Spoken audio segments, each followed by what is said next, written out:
多大なるご支援と心温まるご指導、コメントの賜物と深く感謝申し上げます。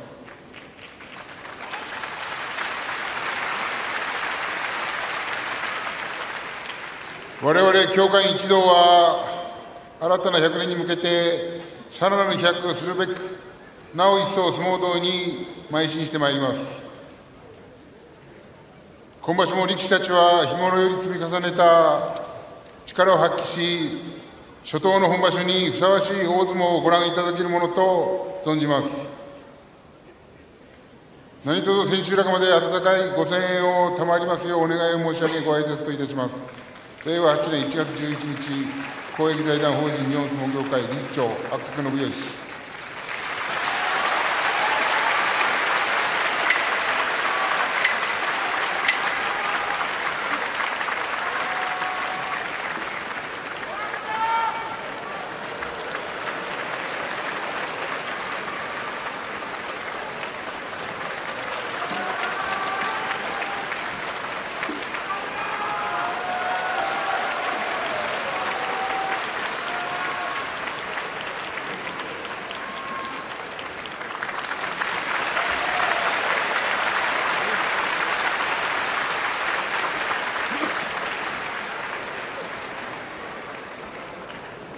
お餅つきの時ね、玉根部屋行って会って話してきました、ね。ああ、そうですか。解説厳しくいくよと。おお。はい。なんて言ってました本人は。笑ってましたけどね。苦笑いですかね。苦笑いでしょうね。やっと解説できるようになったんでね、地位まで来たんで。まあそうですよね。はい、全国で20ぐらいしかない珍しい名字だそうです。初山。相手も朝白龍、新入幕同士の対戦が組まれました。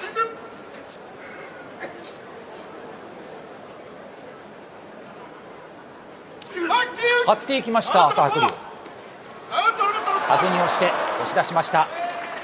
朝白龍の勝ちです。新入幕同士の対戦は朝白龍が勝ちました。まあ落ち着いてたんですかね、朝白龍がね。真ん中からよくね、いい攻めで行きましたけど、初山ダメですね。あんな腰高く顎開いてますよね、両者ね。でも立ち合いとして両者良くないですけどね。朝白龍が張りましたね。ただあまりにもね、初山が状態が高い。欧勝海は大野里の高校の1年後輩にあたります。若いね力士がどんどん上がってきましたよね。いや本当にね、新年らしいと言いますか、新たな時代がね、はい、それでも朝乃山がこう戻ってくるっていうね、カムバックでね、はい、カムバック賞ないんですかね。そうですね、差し上げたいぐらいの気持ちですよね。年間最多賞ね、新人賞、カムバック賞とかね。確かにそんな思いで見てる方も多いと思います。元大関の朝乃山です。久しぶりの幕の内。さあ相手は欧勝海です。両者初顔合わせになります。先に手を下ろしました欧勝海。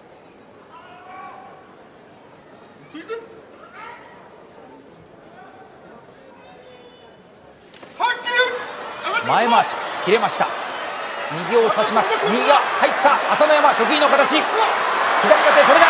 小手投げ。軍配は欧勝海。回しに手がかかっていました。物につきました。際どかったんですね、土俵際ね。左上手を早くね、欧勝海取ったんですけど、引き付けが早めに協議が終わりました。正面審判は高田川さんです。ただいまの協議について説明いたします。行司軍配は欧勝海に上がりましたが、両者が体が落ちるのは同時じゃないかと胸がつき、協議した結果、朝乃山の体が先に落ちており、行司軍配通り欧勝海の勝ちといたします。欧勝海の勝ちです。軍配通りです。足帰るの早かったですね。足の中が見えたんでね、ちょっとタッチペンでいきましょうかね。朝乃山の甲が帰るのは早かったですかね。左からの上手投げ決まりました。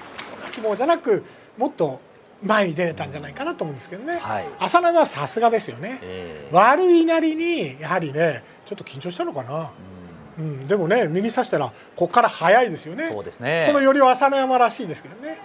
ただ左にねもうちょっと左差していくっていうね。で相手朝乃山の右で大勝負大野里の2学年先輩となります。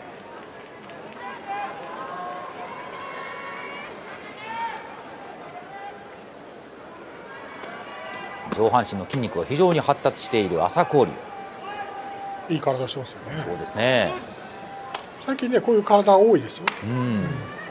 ちょっとね前ポチャポチャが多かったかな。今トレンドはやっぱりん引き締まった、ちょっとマッチョ体型ですかね。見ている方なんかね若い人に見てねもらいたいですね。さあ突っ張っていく。少し引きました朝紅龍。竜電が引いた。落ちない。左四つの展開。朝紅龍は本来の形ではありません。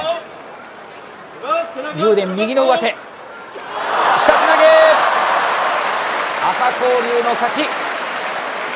投げの打ち合い。大きな竜電をきれいに投げました。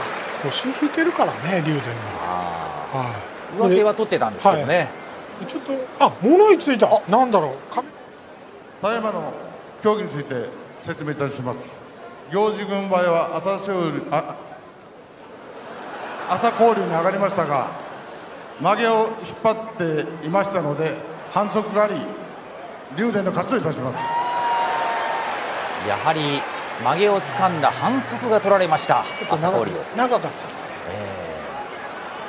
もうこれアクションなしでね。赤さんごめんね。こういうこともあります。竜電の勝ちとなりました。掴んだり引っ張ったりしてはいけないというルールがあります。指入っちゃってるのかな。そこで離せばよかったのね。ちょっと食って握っちゃったかな。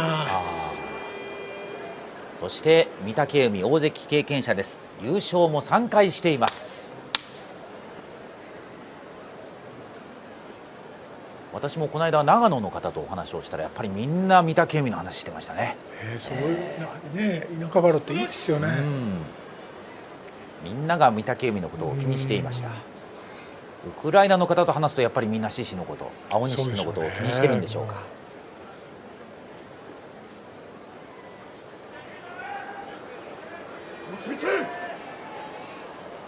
さあ立ち合い、ふわっと立ちました。引いた獅子。下からあてがって御嶽海です。組みました。右四つ。獅子頭をつけている。いなした。御嶽海が圧力。右からはずに押します。獅子は右が入りました。突っ張っていくのど輪。残しました御嶽海。押し出しました獅子の勝ち。最後は粘り勝ちです。いいんじゃないですか。ちょっとアクションいきましょうか。いつもね大きい相撲を取りがちなんですけど、今日この初日の獅子の相撲を見て、ここはダメですよ。ここ引いたところね、でも引くけど完全に引いてないじゃないですか、この右手ね、上手の取り方もうちょっとね下っ腹、相手の下っ腹をねこう目指して取ってもらいたいですけど、このね状態低いのをやられると相手苦しいんじゃないかな。900近くいたと思うんですよね。そうだって入門が100何人とかですからね。だってもう純烈のね方はもう入ってね、死ねして受けてたんですよ。そうなんですよ。メンバーのお一人がね。今見たらね。さて土俵は時間になりました。翔猿友風の対戦を迎えました。過去は友風が勝っています。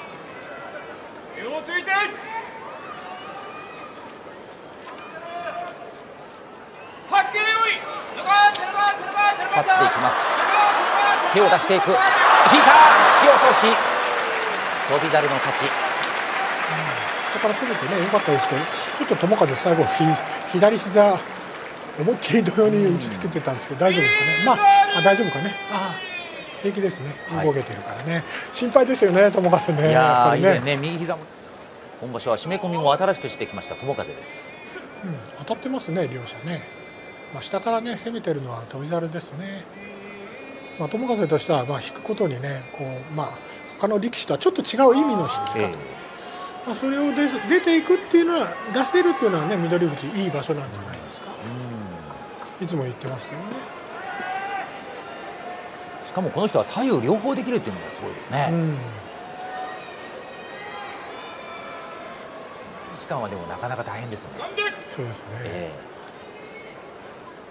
さあそれでは時間です。緑富士と阿炎の対戦。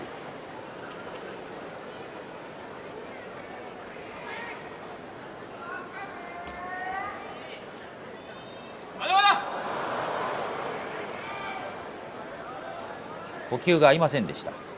先に手を下ろしている緑富士。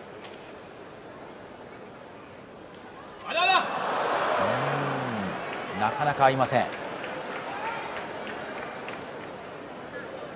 さあどうでしょうか。左に動いた、上手投げ。阿炎の勝ち。少し左に動きましたかね。まあ上手通り行ったんですけど、そうですか。もろ手で来ると思ってたのに、ああいうふうにね右を差して、まあ差し切ってないけど、リプレイで見ましょう。少し左、組みに来たのって感じでしょうね、緑富士。何もできずにね。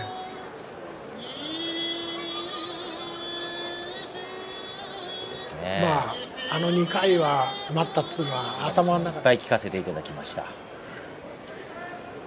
さてコメント欄には遠藤清野と当ててくれというのがありますけど私は対戦相手にはなりません。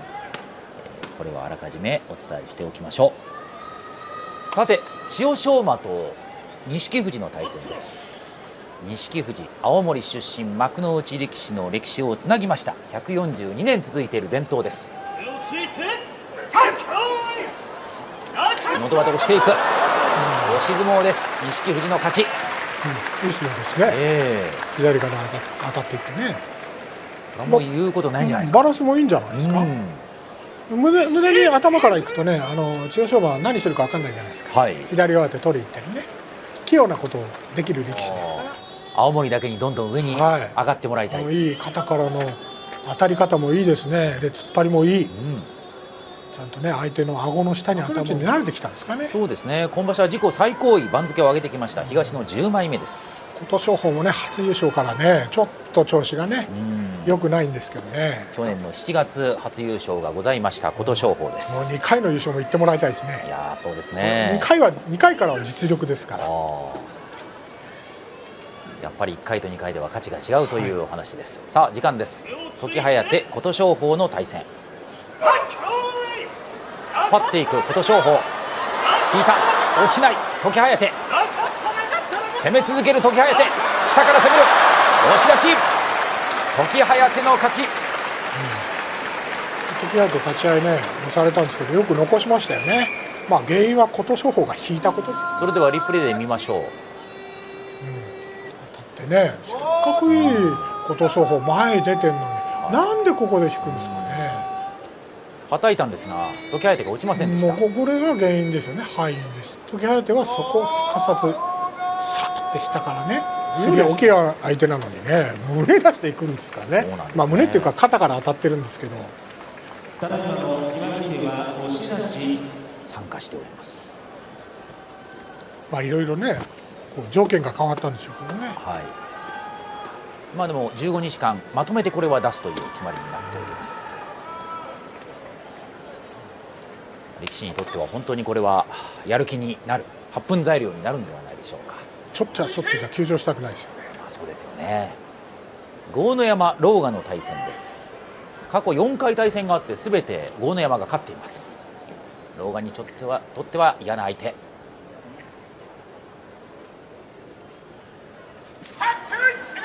回しが取れない狼雅。豪ノ山下から起こす、回し取れました。左の上手、右からは物は離れた。豪ノ山が出る、物差し、狼雅が寄る、押し出し、狼雅の勝ち。初めて豪ノ山に勝ちました。いい相撲でしたね。粘りの相撲でした。左をね取りに行ったんですけどね、豪ノ山もそうはさせずにね突き放しましたよね。はい、危ない場面もあります。狼雅画面向かって右です。ポンって当たってるんですよね。はい、これ当たり強いんですよね豪ノ山がね。これ豪ノ山はここねいいですよね。ここも危なかったけどよくね、これちょっと縦光っぽいんだけどでここで狼雅押されるんです。押されるけどね物差しになったから良かったですよね。狼雅もね強いから頭で行くのいいんですけど、頭で行ったじゃないですか。はい。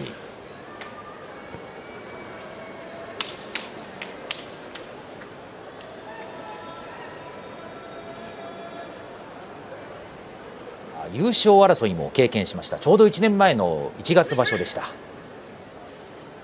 さあ軍配返っています。過去は4対5で金峰山が有利です。先に腰を割っています金峰山。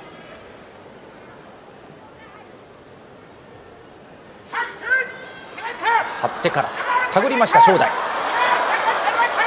頭をつけて出る。今日は正代勝ちました。強いね。正代今日圧力ありましたね。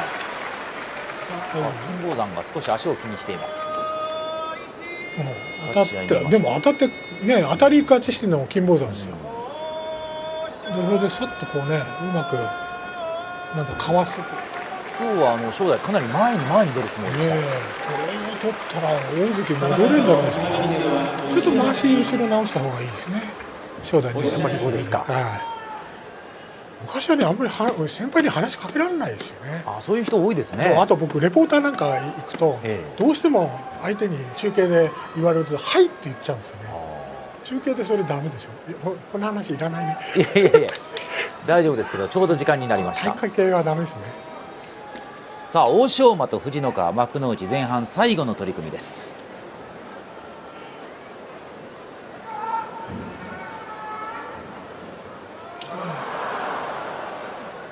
呼吸が合いませんでした。藤ノ川がちょっと突っかけました。滑ったんじゃない右足、藤ノ川。こうやって見ると身長差が結構ありますね。欧勝馬は190センチあります。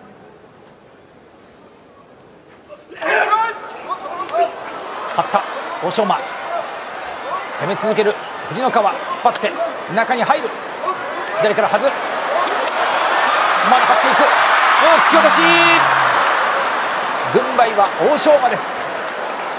いや激しく攻めた藤ノ川ですが土俵際突き落としにあってしまいました。欧勝馬はね腰重たいんでしょうね。これねかなり攻めましたね藤ノ川。ったんだけどね藤ノ川はね。それではもう一度見ましょう。当たりもいい、突っ張りもいいんですけどね。仕切り線の間滑るね今日。そうですか。まあちょっと乾燥してますしね。乾燥してるんで水も少し撒いた方がいいと思うんですけど。まあ藤ノ川はねこう速い動きするからあれなんですけどね。あれねそうなっちゃうね。回しねさせればいいんだけど。多分ここで勝負だと思ったんだけどね。そこでねもうちょっと腰当てていくといいんだよね。そうですね。幕内に入ってもう1年、経ちました。大いちょ似合いますよね。はいね。横綱大野里の大学の同期にあたります日本体育大学出身の大野勝、画面向かって右側です。平戸海は中学を卒業して相撲の世界に入ってきた叩き上げです。立ち合い低く中に入った一気の攻め、寄り切りました平戸海の勝ち。あれどうなんですかねあまりにも何もできなかった大野勝なんですけど、ちょっと立ち合いも遅れてるし簡単に中にスポッと入りました。当たってねちゃんと。大野勝は何をしたか、サバ定食食べてましたけどね。さぞしみるでしょうね。病院行った方がいいんじゃないって言ってね、行ってなんか縫ってましたけどね。いやー唇切れてるのに塩サバはなかなかこれ染みますよ。でもね若いと腹すくとね。さて土俵玉鷲と美ノ海の対戦です。今場所昭和生まれがもう玉鷲だけになりました。幕内ではですよ。41歳。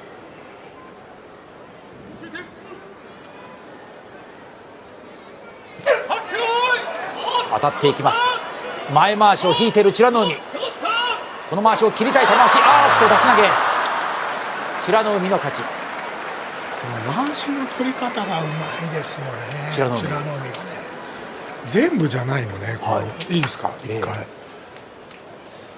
動きやすいんですよね。この前回し押されてるんです。これ1枚でしょ。1枚だから残れるんですよ。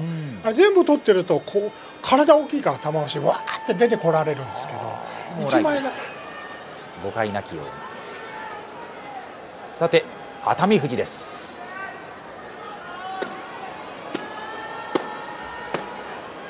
熱熱海富士ももう幕内が長くなりました。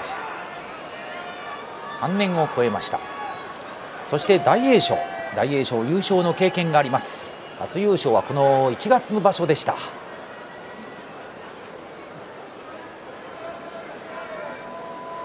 立ち合いです。前回し、叩いた。大栄翔の勝ち。熱海富士が当たってるんですけどね、やっぱり状態が高いからああいうふうにね、かわされるというか、大栄翔も決していい当たりではなく、ギリギリじゃないですか、たまたまああいうふうに左にね、かわせた。前回しを取りに来ました熱海富士です。ここ取れてない、下がり、そうですね。下がりが抜けましたね。あと大栄翔は回し薄いっていうか、なんて言えばいいんだろう、こう薄くというか取りにくくしてるんじゃないですかね。硬く。押し相撲ですからやっぱり取られたくないですもんね。そうでなくてね。しこ名というのはこれ何回変えても構いません。多い人は5、6回変える人もいますからね。ですね。僕もそう変えてますよね。漢字とかね。届けを出せば何度でも変えることができます。さてこちらは王鵬です。3世代の関取です。今場所は小結です。実はこの人小結は初めてなんですね。関脇に先に上がったもんですから、さて過去の対戦3回あって全て王鵬が勝っています。立ち合いです。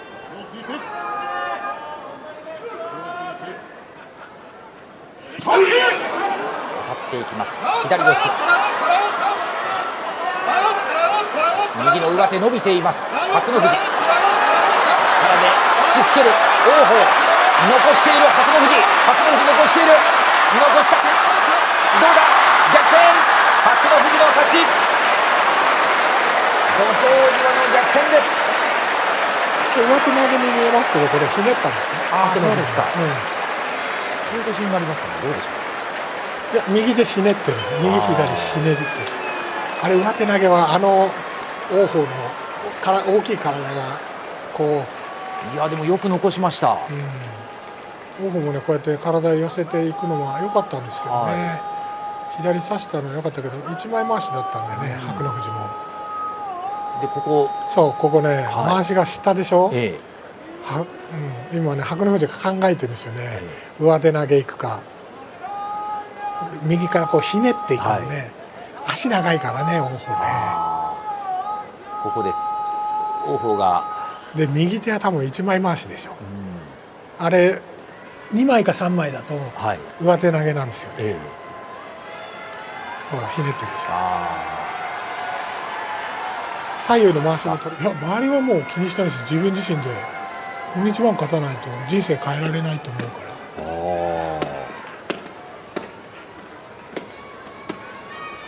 そんな緊張が終わりだったんですね。さあ土俵上は隆の勝と高安の対戦です。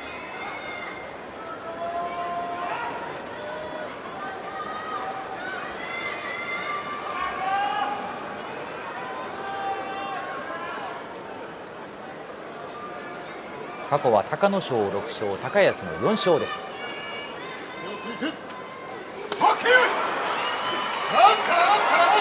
左を差して高安が出る。右の上手が取れません隆の勝。左四つから胸があって出ていきます。押し倒し、高安の勝ち。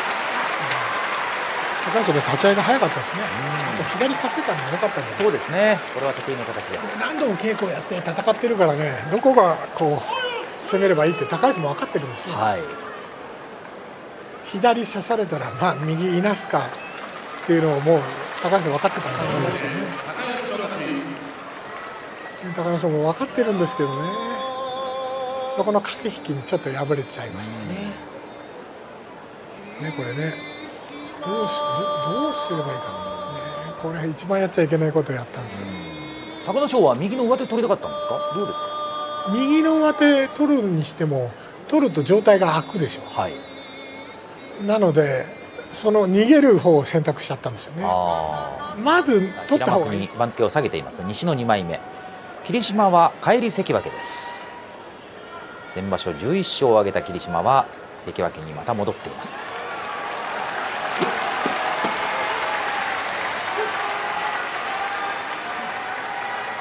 ということになりますかね。またね大関目指してもらいたいですね、はい、両力士ね。そうですね、はい、さあ待ったなしの声です。過去霧島10勝、若隆景の8勝です。左上手取れない若隆景、霧島押し出しました。霧島の勝ち。タッチペンいきましょうかね、はい、やっぱり上手取りに行くのがね、当たって下から取りに行かないとダメですよね。今のではダメですか。外側から行ってるから、これもうこれで状態上がっちゃってるから。そうですね、若隆景はね体が小さいですから、回しの位置も高いですからね、これは若隆景は左上手は取りに行ったっていうのはこれどうしてなんでしょうか。取りたかったから取りに行くんでしょうけど、取り方が良くなかったですよね。師匠いるじゃないですか。あ、そうですね、向正面に今日は審判で座ってますね。安治川親方です。親方と合ってるんですよね、この技術とね、この指導がね。そういう相性っていうのもやっぱりありますか。まあありますあります。本当だからね、そういうのも恵まれた運ですよね。そうですね、巡り合わせですよね。21歳8ヶ月での大関というのは史上4番目の記録になります。貴乃花、北の湖、白鵬に次いで史上4番目です。青錦、先場所の対戦では青錦が勝っています。動きのある相撲でした。さあ今日の対戦はどうでしょうか。時間です。突っ張っていきます。青錦、中に入れたくない。今度は左が入った。寄り倒し、青錦の勝ち。大関としての最初の相撲、白星です。攻め続けました青錦。当たる角度がいい。宇良が一番嫌がることをする。強いよね。そうですか。まあね、動画横綱総見の稽古見てたら別にあんまり関係ないだろうなと思って。やっぱりこの当たる角度なんですね。落とせないもんね、これじゃ宇良ね。バランスも崩れないし、刺したら一気にいく、この腰をかって出すのね。刺してから、そういう技術はあんまり最近見られないけどね、彼はできるんですよね。だから大関上がってるんですよね。下から下から相手を攻めてキュッとこうね出すのね、基本のことなんですけどね、基本の。そうですね、やっぱりこの前に出る力っていうのは持ってますよね。まだ三役じゃないですもんね。そうです。西の筆頭です。今場所自己最高位です、吉野富士。でも大関上がるでしょ。これまで負け越しがまだないんですよね。とにかく吉野富士もスピードでずいぶん早く出世してきました。今場所西の筆頭、琴櫻は大関です。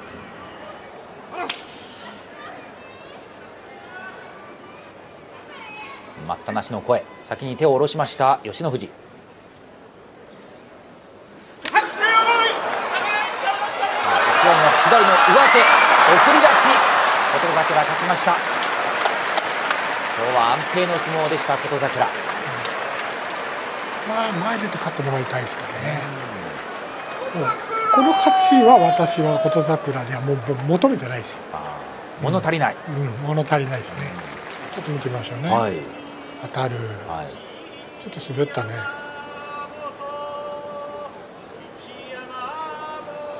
ここで勝負決まると思うんですけど、なんで右を差さなかったんですかね、吉野富士は。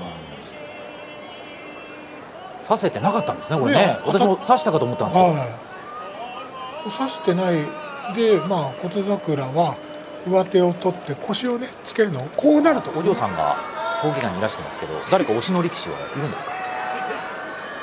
誰なんですかね。昔白鵬を応援してましたけどね。ちょっとねあんまり横綱がね乗ってきてないんですよね、はい顔がね、ええ乗ってきたかな。ここからスッと入りますか。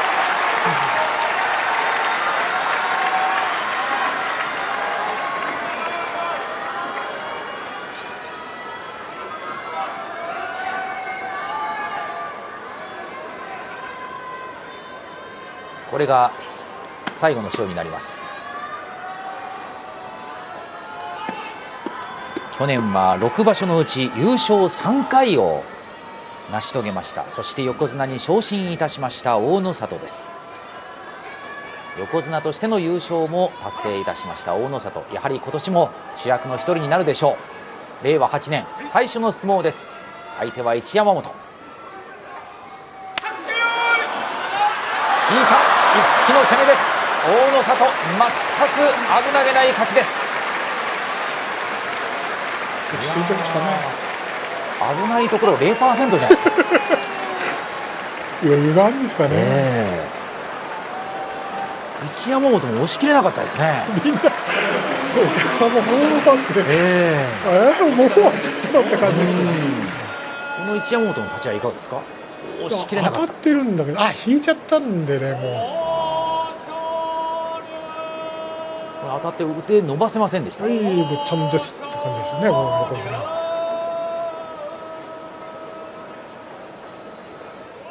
攻めに徹するかな、それが一番ですね、横綱。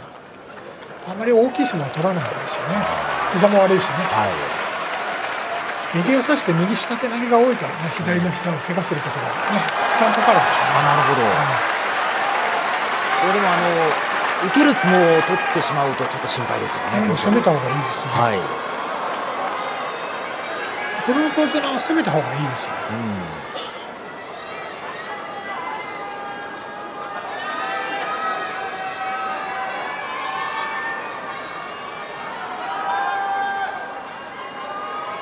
さて、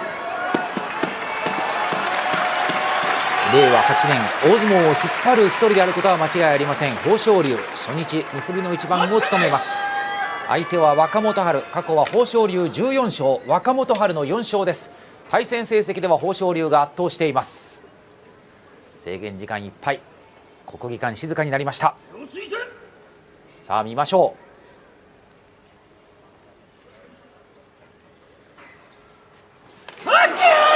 中に入りました。右四つ投げを打ちますが残しました若元春。さあ両回し十分になりました。寄り倒し、豊昇龍の勝ち。今日は横綱大関陣安泰です。右差すと自信があるんですよね、横綱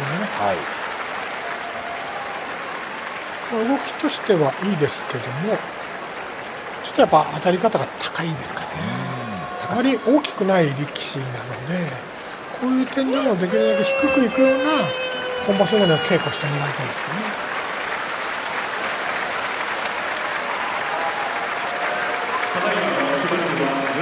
懸賞金より相撲内容です。そうですか。今日は右差しから投げにはこだわらなかったですね。でも左足負担かかる相撲でしょ。高さ、ほら勢いでいってるでしょ。はい、あれでは新大関には勝てない。豊昇龍の立ち合いですね。例えで今言っただけだけど、あそこを攻めきれる力士がいるんです。攻められるね、横綱に対して。これね、この当たりだと軽いんですよ。今日はね、あんまりね相撲がこううまくないですよね。若元春はもうこうなったらもう、ここうっちゃりの準備してるでしょ。どうにかうっちゃろうって言ってもうこれ横綱は分かってるから、無駄には出ていかないですよね。若元春うっちゃりも得意ですからね。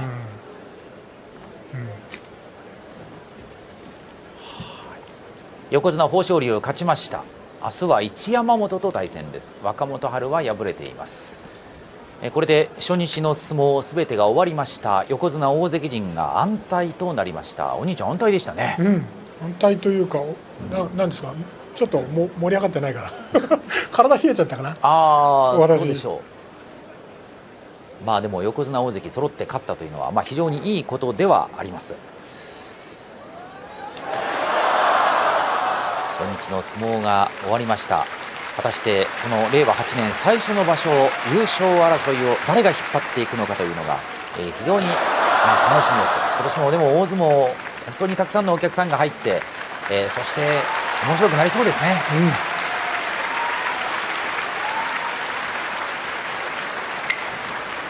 さて上戸によります弓取り式が行われました。そしてアベマ大相撲ライブ7日目までの解説の顔ぶれご紹介しておきましょう。ご覧のような形になっております。3日目には西岩親方、そして桐岩親方と青森県出身の親方が2人揃う形となっております。それから7日目には元遠藤北陣親方が初登場です。こちらも